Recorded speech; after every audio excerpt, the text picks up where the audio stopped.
مثال کے طور پر جب حفاظ بچے ہمارے حفظ کرتے تھے تو ہم ان کو کہتے تھے کہ سبق یاد کرنے کے صرف 2 اوقات ہیں، کہ ایک بعد نماز مغرب اور ایک بعد نماز فجر.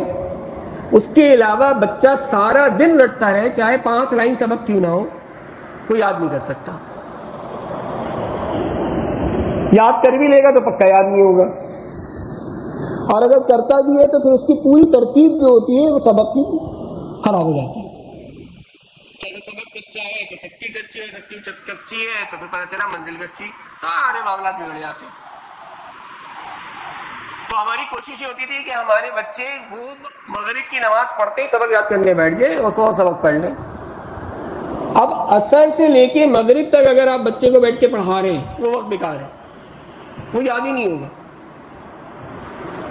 لیکن جہاں آپ نے مغرب کی نماز پڑھ کے اس کو سبق کے لیے بٹھایا قرآن پہ، وہ اس کو قرآن یاد آ جائے گا. یہ برکت ہے.